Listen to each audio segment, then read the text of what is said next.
Assalamualaikum warahmatullahi wabarakatuh. Apa kabar semuanya? Semoga dalam lindungan Allah Subhanahu wa taala dan selalu sehat. Tentang pengolahan telur pada minggu-minggu sebelumnya. Kali ini Bapak akan menjelaskan lewat video pembelajaran. Yang pertama, kita membahas tentang karakteristik bahan dalam hasil olahan telur. Telur merupakan produksi ternak ayam yang sangat bernilai ekonomis. Produksinya cepat, mudah diproses, mudah dicerna dan memiliki flavor yang khas. Senyawa putih telur dan kuning telur memiliki sifat-sifat sebagai berikut. Yang pertama, mengikat. Yang kedua, mengentalkan. Yang tiga, menghancurkan kristal-kristal gula. Yang keempat, emulsifikasi. Yang kelima, klorifikasi. Yang keenam, melindungi atau coating. Yang ketujuh, memberi warna dan memiliki kandungan nutrisi yang tinggi. Sifat-sifat tersebut menyebabkan sangat ideal untuk dikombinasikan dengan makanan lain. Telur yang besar memiliki berat sekitar 60 gram yang terdiri dari atas kulit luar 11%, putih telur 58%, kuning atau yolk 31%. Berdasarkan kandungan bagian dalamnya, persentase adalah putih telur sebanyak 65% dan kuning telur sebanyak 35%. Hasil pemecahan komersial berbeda dengan hasil di atas, di mana persentase kuning telur cukup tinggi. Hal ini disebabkan sebagian putih telur tinggal bersama kuning telur pada saat pemecahan. Kedua, kita akan membahas tentang prinsip dasar pengolahan telur. Prinsip dasar dalam memasak telur yaitu yang pertama, albumin telur larut dalam air. Yang kedua, albumin, globulin, dan ovovitel larut dalam air garam. Yang ketiga, telur beku dalam keadaan panas. Yang keempat, telur yang dimasak dalam panas rendah cenderung mempunyai hasil yang lebih lunak. Yang kelima, panas tinggi membekukan protein telur. Dan yang keenam, memasak telur terlalu lama dalam panas rendah menghasilkan telur yang keras dan kering. Sebutir telur mengandung zat gizi yang lengkap dan mudah dicerna. Telur merupakan bahan pangan yang sangat baik untuk anak-anak yang sedang tumbuh dan memerlukan protein dalam jumlah cukup banyak. Telur juga sangat baik dikonsumsi oleh ibu yang sedang hamil, ibu yang menyusui, dan orang yang sedang sakit. Sebutir telur terdiri dari 11% kulit telur, 58% putih telur, dan 31% kuning telur. Sebutir telur mengandung 6 hingga 7 gram protein, 0,6 gram karbohidrat, 5 gram lemak, vitamin, dan mineral. Protein telur merupakan protein yang bermutu tinggi dan mudah dicerna. Dalam telur, protein lebih banyak terdapat pada kuning telur yaitu sebanyak 16,5%, sedangkan pada putih telur sebanyak 10,9%. Kandungan lemak pada telur sekitar 5 gram, hingga semua lemak di dalam telur terdapat pada kuning telur, yaitu mencapai 32%, sedangkan pada putih telur terdapat lemak dalam jumlah sedikit. Lemak pada telur terdiri dari trigliserida atau lemak netral, fosfolipida umumnya berupa lecitin, dan kolesterol. Jumlah asam lemak tidak jenuh lebih tinggi dibandingkan dengan yang terdapat pada produk hewan. Fungsi trigliserida dan fosfolipida umumnya menyediakan energi yang diperlukan untuk aktivitas sehari-hari. Telur mengandung hampir semua vitamin kecuali vitamin C, vitamin yang larut dalam lemak yaitu A, D, E, dan K, vitamin yang larut dalam air, tiamin, riboflavin, asam pantotenat, niacin, asam folat, dan vitamin B12. Selain sebagai sumber vitamin, telur juga sebagai sumber mineral. Kandungan mineral telur hampir sama dengan kandungan mineral dalam susu. Mineral yang terkandung dalam telur yaitu besi, fosfor, kalsium, tembaga, yodium, magnesium, mangan, potasium, sodium, zinc, klorida, dan sulfur. Kuning telur cukup tinggi kandungan kolesterolnya. Telur dikelilingi oleh kulit setebal 0,2 sampai 0,4 mm yang berkapur dan berpori-pori. Kulit telur ayam berwarna putih atau kuning sampai coklat. Telur bebek berwarna kehijauan dan warna kulit telur burung puyuh ditandai dengan adanya bercak-bercak atau totol-totol dengan warna tertentu. Bagian sebelah dalam kulit telur ditutupi oleh dua lapisan yang menempel satu dengan yang lain, tetapi kandung keduanya akan terpisah pada ujung telur yang tumpul membentuk kantung udara. Kantung udara mempunyai diameter sekitar 5 mm pada telur segar dan bertambah besar ukurannya selama penyimpanan, sehingga kantung udara dapat digunakan untuk menentukan umur telur. Selanjutnya yang ketiga, kita akan membahas tentang faktor-faktor yang berpengaruh dalam pengolahan telur. Penilaian kualitas telur. Kualitas telur dipengaruhi oleh faktor-faktor. Yang pertama, isi telur, yaitu ruang udara, kuning telur, dan putih telur. Yang kedua yaitu kulit telur, yaitu kebersihannya, kondisinya, dan warna kulit. Selanjutnya, bentuk telur serta berat telur. Jika sebutir telur dengan mutu yang tinggi dan masih segar dipecahkan, kuning telurnya akan utuh dan tinggi, kompak dan terletak di tengah-tengah lapisan tebal putih telur. Sebaliknya, telur yang telah lama disimpan dan mutunya rendah, jika dipecahkan akan menghasilkan lapisan telur putih telur yang tipis mengelilingi kuning telur yang rata atau pecah. Umumnya kuning telur berbentuk bulat, berwarna kuning atau oranye, terletak pada pusat telur dan bersifat elastis. Warna kuning dari kuning telur disebabkan oleh kandungan xanthofil yang berasal dari makanan ayam. Pigmen lain yang banyak terdapat di dalamnya adalah pigmen karotenoid.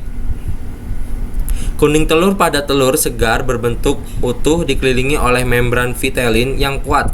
Sebenarnya, penetapan kesegaran isi telur dapat dilakukan dengan metode subjektif atau candling dan cara objektif, yaitu memecahkan telur. Untuk menentukan kondisi telur baru atau lama, secara subjektif mutu telur utuh dapat dinilai dengan cara candling, yaitu dengan meletakkan telur dalam jalur sorotan sinar berupa matahari atau lampu listrik yang kuat, sehingga memungkinkan pemeriksaan kulit telur dan bagian dalam telur. Di tingkat pengecer umumnya dilakukan dengan cara peneropongan dengan sumber cahaya matahari atau lampu pijar. Dengan cara ini, adanya keretakan kulit telur dapat ditemukan. Juga posisi kuning telur, ukuran dan posisi kantung udara, bintik-bintik darah, kerusakan oleh mikroorganisme, dan pertumbuhan jamur. Kelemahan cara ini adalah hanya dapat mengetahui kerusakan yang menonjol saja, dan dalam jumlah besar cara ini tidak praktis karena harus satu-satu. Selanjutnya, metode objektif dilakukan dengan cara memecahkan telur dan menumpahkan isinya pada bidang datar dan licin, biasanya menggunakan kaca. Kemudian dilakukan pengukuran indeks kuning telur atau yolk index, indeks putih telur atau albumin index, dan Hawk unit atau HU. Indeks kuning telur atau IKT adalah perbandingan tinggi kuning telur dengan garis tengah kuning telur. Telur segar mempunyai indeks kuning telur sebesar 0,33 sampai 0,50 dengan rata-rata 0,42. Semakin tua atau lama umur telur sejak ditelurkan unggas, indeks kuning telurnya menurun karena penambahan ukuran kuning telur akibat perpindahan air dari putih ke kuning telur. Standar untuk indeks kuning telur adalah sebagai berikut, yaitu 0,22 sama dengan jelek, 0,39 sama dengan rata-rata atau sedang, dan 0,45 sama dengan tinggi. Indeks putih telur adalah perbandingan tinggi putih telur atau albumin kental dengan rata-rata garis tengahnya. Pengukuran dilakukan setelah kuning telur dipisahkan dengan hati-hati. Telur yang baru mempunyai indeks putih telur antara 0,05 sampai 0,174, tetap indeks putih telur menurun selama penyimpanan karena pemecahan ovomucin yang dipercepat oleh naiknya pH. Telur dengan mutu yang baik mempunyai HU minimal 72. Telur yang tidak layak dikonsumsi mempunyai HU kurang dari 30. Selanjutnya yang keempat, yaitu jenis dan prinsip kerja peralatan dalam pengolahan telur. Peralatan dalam pengolahan telur Alat-alat yang digunakan mempunyai variasi bentuk dan fungsi sesuai dengan jenis olahan yang dibutuhkan. Pengolahan telur menjadi makanan yang mempunyai daya simpan lebih lama yang berada di pasaran, yaitu contohnya telur asin dan telur asap. Untuk pengolahan telur, alat-alat yang digunakan diantaranya yang pertama yaitu menggunakan ember plastik. Ember plastik berfungsi untuk menampung telur sementara yang masih dalam kondisi belum bersih atau masih kotor. Yang kedua, panci. Telur dicuci bersih atau dilap dengan air hangat, kemudian dikeringkan dan diletakkan di dalam panci. Selanjutnya yaitu amplas. Amplas berfungsi untuk mengamplas seluruh permukaan telur agar pori-porinya terbuka. Selanjutnya besek. Besek bambu digunakan untuk membuat adonan garam dan abu gosok atau tumbukan batu bata merah untuk pelapisan telur saat membuat telur asin. Jadi kita bisa membuat adonannya itu di dalam besek. Selanjutnya yang kelima, panci stainless atau baskom plastik. Panci atau baskom juga bisa digunakan untuk membuat adonan garam dan abu gosok atau tumbukan batu merah untuk pelapisan telur saat membuat telur asin. Jadi selain besek tadi, panci stainless atau baskom bisa digunakan sebagai pembuat adonan untuk melapisi telur sebelum menjadi telur asin. Selanjutnya kuali tanah atau toples kaca. Telur yang sudah dilumuri adonan tadi disimpan di dalam kuali tanah atau toples kaca selama 15-20 hari. Kuali tanah atau toples kaca menjaga kelembapan suhu selalu konstan sehingga membantu proses peresan zat-zat yang dibutuhkan telur dalam penyimpanan. Selanjutnya kita akan membahas tentang yang kelima yaitu jenis-jenis pengawetan telur. Pengawetan telur utuh bertujuan untuk mempertahankan mutu telur segar. Prinsip dalam pengawetan telur segar adalah mencegah penguapan air dan terlepasnya gas-gas lain dari dalam isi telur, serta mencegah masuk dan tumbuhnya mikroma mungkin. Sebelum dilakukan pengawetan telur harus dibersihkan terlebih dahulu. Pembersihan kulit telur dapat dilakukan sebagai berikut. Yang pertama, dengan cara merendam telur dalam air bersih. Dapat diberi sedikit deterjen atau natrium hidrosida atau soda api. Kemudian dicuci bersih sehingga kotoran yang menempel itu hilang. Yang kedua, dengan cara mencuci telur dengan air hangat suam-suam kuku, yaitu sekitar 60 derajat Celcius yang mengalir.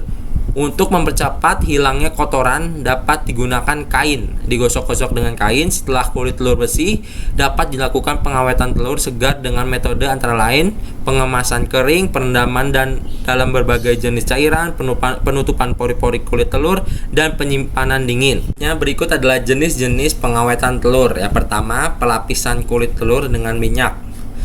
Setelah dibersihkan dan dicuci tadi, maka telur segera dikeringkan pada udara terbuka dengan suhu kamar. Sesudah kering, telur-telur diberi lapisan minyak untuk menutupi pori-pori kulit sehingga udara, uap air, dan bakteri-bakteri tidak dapat masuk ke dalam telur.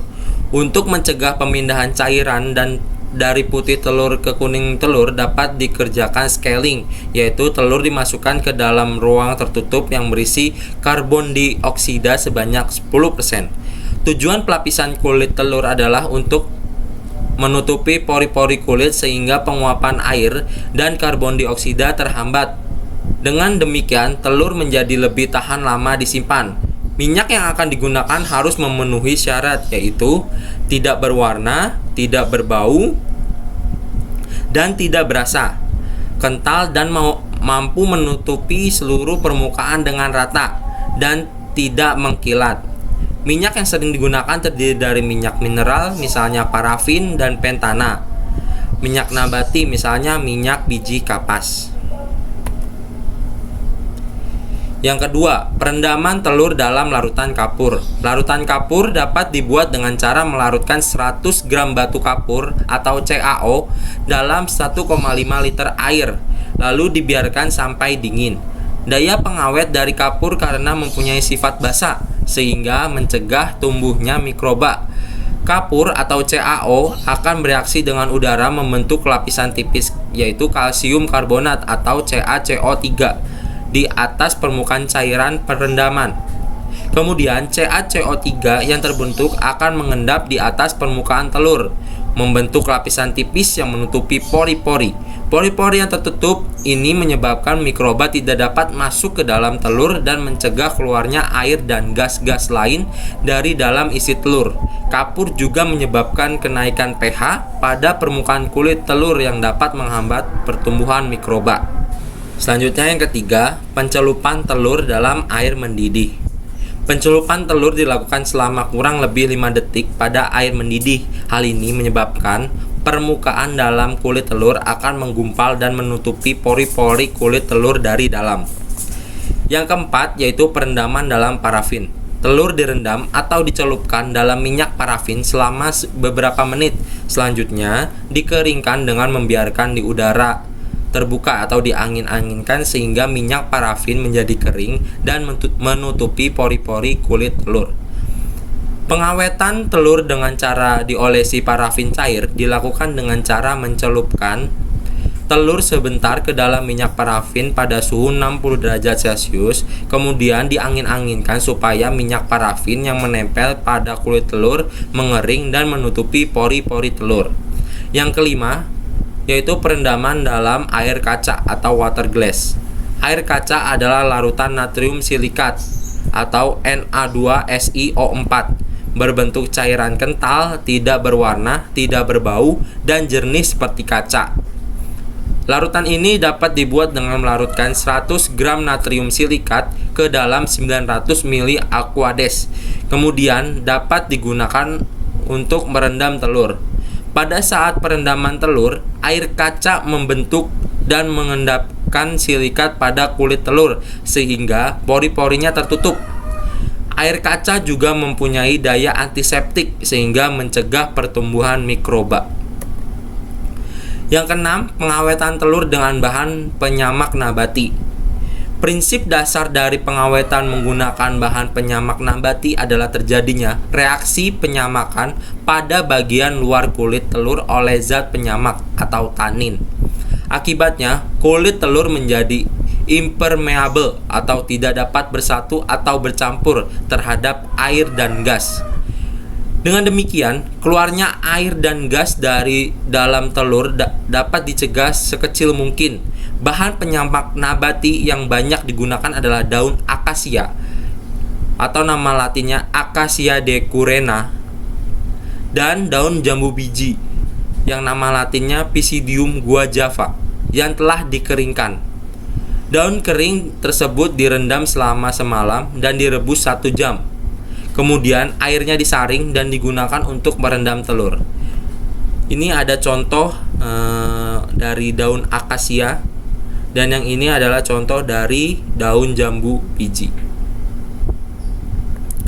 Selanjutnya yang ketujuh yaitu penutupan pori-pori kulit telur. Penutupan pori-pori kulit telur telah dapat dilakukan menggunakan agar-agar, getah karet, sabun, gelatin, minyak nabati, dan bahkan getah kaktus. Bahan yang paling banyak digunakan adalah berbagai minyak nabati atau minyak sayur karena mudah disediakan dan murah. Minyak nabati digunakan dengan cara pencelupan atau penyemprotan. Minyak nabati yang dapat digunakan antara lain minyak kelapa sawit, minyak kacang, minyak jagung, atau kombinasi atau campuran minyak-minyak tersebut. Yang kedelapan yaitu penyimpanan dingin. Telur segar dapat dipertahankan mutunya dalam waktu yang relatif lama bila disimpan dalam ruangan dingin dengan kelembapan udara antara 80-90% dan kecepatan aliran udara 1,1,5 mili per detik. 1,1,5 meter per detik. Dalam hal ini, telur disimpan sedekat mungkin di atas titik beku telur yaitu minus 2 derajat Celcius. Suhu yang rendah ini akan memperlambat hilangnya CO2 dan air dari dalam telur serta menyebarkan air dari putih ke kuning telur. Untuk lebih menghambat hilangnya CO2, maka kadar CO2 di dalam ruang penyimpanan dapat ditingkatkan sampai 3%.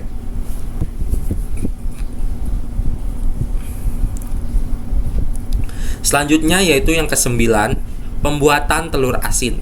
Telur asin dari telur itik merupakan olahan telur yang berkalsium tinggi. Bobot dan ukuran telur itik rata-rata lebih besar dibandingkan dengan telur ayam. Warna kulit telurnya agak biru muda karena bau amisnya yang tajam. Telur itik dalam berbagai makanan tidak seluas telur ayam. Selain baunya yang lebih amis, telur itik juga mempunyai pori-pori yang lebih besar sehingga sangat baik untuk diolah menjadi telur asin. Pengasinan telur merupakan salah satu upaya untuk mengawetkan telur segar atau memperpanjang masa simpan, membuang bau amis telur, terutama telur bebek ini, serta menciptakan rasa yang khas. Ada banyak macam pengasinan telur. Secara tradisional, masyarakat kita telah mengawetkan telur dengan cara pengasinan menggunakan adonan garam, yaitu garam yang dicampurkan dengan komponen-komponen lainnya seperti abu gosok, batu bata merah, kapur, tanah liat, dan sebagainya. Selain itu, pengasinan telur juga dapat dilakukan dengan menggunakan media cair, yaitu dengan larutan garam jenuh. Selanjutnya yang keenam yaitu alur proses pengolahan telur. Di masyarakat yang banyak diproduksi untuk olahan telur saat ini adalah pengolahan telur asin. Telur asin mempunyai alat dan bahan serta tahapan-tahapan pengolahan, di antaranya yaitu untuk alat dan bahan pembuatan telur asin kita membutuhkan apa saja, yaitu yang pertama alatnya yaitu toples besar, baskom, amplas, dan mangkuk. Untuk bahannya kita membutuhkan telur bebek, air, garam krosok atau garam kasar, dan abu gosok. Berikut adalah prosedur pembuatan telur asin dengan abu gosok. Dapat kalian baca sendiri dan dapat kalian amati. Yang ketujuh, prinsip pengemasan produk olahan telur. Adapun prinsip pengemasan dapat dilihat sebagai berikut. Yang pertama, menyimpan produk. Yang kedua, melindungi produk atau untuk melindungi kualitas, keamanan, dan kesegaran. Yang ketiga, memberikan informasi, yaitu garis dan label. Dan yang keempat, mudah digunakan atau memberikan kenyamanan. Pengawetan telur utuh bertujuan untuk mempertahankan mutu telur segar. Prinsip dalam pengawetan telur segar adalah mencegah penguapan air dan terlepasnya gas-gas lain dari dalam isi telur, serta mencegah masuk dan tumbuhnya mikroba di dalam telur selama mungkin. Hal-hal di atas dapat dilakukan dengan cara menutup pori-pori kulit telur atau mengatur kelembapan dan kecepatan aliran udara dalam ruangan penyimpanan. Penutupan pori-pori kulit telur dapat dilakukan dengan jenis-jenis pengawetan yang telah kita bahas sebelumnya. Terima kasih. Sekian pembelajaran dari Bapak. Selamat belajar dan jangan lupa jaga kesehatan. Dan mungkin Bapak minggu ini akan memberikan sedikit tugas.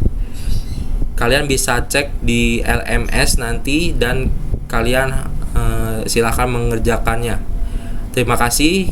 Wassalamualaikum warahmatullahi wabarakatuh.